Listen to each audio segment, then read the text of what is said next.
Good morning, my fellow yoga travelers. I'm mighty glad to be alive today, and I hope that you are too, as we continue to live, laugh, love, learn, linger, live the life we love. Well, for me, yoga has always been the ability to inspire me and other people who are willing to change their behaviors away from that which is detrimental to them to that which is good for your well being. It's as simple as that. And you learn to give. Remember, giving or the non greed factor is a natural expression of the Dharma, which is the same as just letting go and flowing with everything. So, to that end, it is Wednesday. Oh, joke day. You know, everybody knows, maybe you don't know this, that Freud's mother, when she was told about her son and his Oedipal complex, you know what she said? Oedipus schmedipus, as long as he loves his mother. So there's a lot of Jewish jokes about the mothers and the whole. They have these three Jewish mothers are discussing the relative merits of their son, and the first one says, "Are you kidding? My son loves me so much." You see those paintings on the wall, Chagall's, three of them, originals. Who do you think bought that for me and hung it on the wall? My son. The king says, "Yeah, my son is more devoted than that. I just had my big 75th birthday. He rented a yacht, flew my friends down from New York, and we took a Caribbean cruise. Can you imagine that? That's my son." The other one says, "Really? You know how devoted my son is? 5 days a week, he goes to a psychiatrist, an hour and a half a day at $300 an hour. And do you know what he talks about every time he's there? Me." Okay, so to all the Jewish mothers out there, love you very much. Anyway, today I'm continuing my talk about Joseph Campbell and his relationship to mythology, his scholarly work to give us an understanding of the human legacy we're all faced. But for me, what's the contemporary relevance of these ancient stories? Well, first is they hit you below the thinking level. And I always say, what's the purpose of yoga? Get out of the verbal mind. So you understand by studying, let's say, the yoga system of the first, second, and third chakra, that we all cling to life. We all want to beget our future in some way. We all want to win our place. But then you move to the heart center, and now you're open to the spiritual quest. Don't refuse the call. Don't stay in the village compound, which is too small for you. But find that thing that gets you in the guts and makes you feel life. That's the first important thing to understand. Now, in the Eastern philosophy, they want you to recognize that you're a spark of the divine.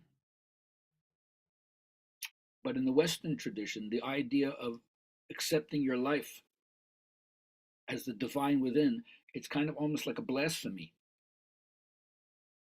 But though you seek that which is outside of you, answers are outside, God is outside, you have to first recognize it outside before you actually recognize it within. And then when you do, it messes up your whole plans for life. The ultimate riddance is getting rid of the life you've planned for yourself from your ego in order to have the life that's actually waiting for you. Now, don't mistake that there's a certain attitude or style of living that's more spiritual than anybody else. Don't compare yourself to other people. Like it says in the Gospels, not everybody who says, Lord, Lord. So it's not about mimicking anybody. And like the Zen Roshi, who cried when the students imported everything from Japan to make a nice dojo for him. And the first thing he says is, if you want to be enlightened, you got to be American. You got to find your own spiritual path. And sometimes it doesn't look like we could call ourselves America the Wise, but there's a lot of opportunities to cultivate this kind of insight for yourself. So contemplating these things will awaken these energies deep inside yourself, because the appeal to these constants inside ourselves, it doesn't go away. It beckons from the beyond. So you understand that by contemplating these things, these forms, they represent different aspects of what's inside your own psyche. I always say, what's operative for your psyche? And then you find your way to develop a kind of devotion to that. Doesn't have to be showy, doesn't have to be ostentatious, doesn't have to be outward, right? Pray in secret, as Jesus said, where your heavenly Father sees you. No one has to know what you're doing. And then in any relationship, but especially in marriage, sometimes you realize it's not just a love affair, it's an ordeal, not a cakewalk in the open field.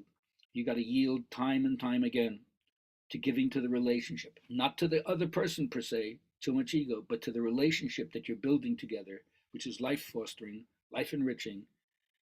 And withholding doesn't give you more, and giving doesn't impoverish you. So make a life of giving. Anyway, today's Wednesday. Still have time to sign up for our good vibrations class. Not good for vibrations, Laura. Good vibrations class. 11 to 1. Go to my website and sign up. And then after today, we'll be back in another 2 weeks with two more offerings in June. So I hope you can join us. Have a great day.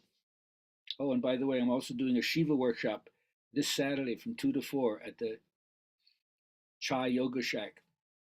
Join us. Should be fun.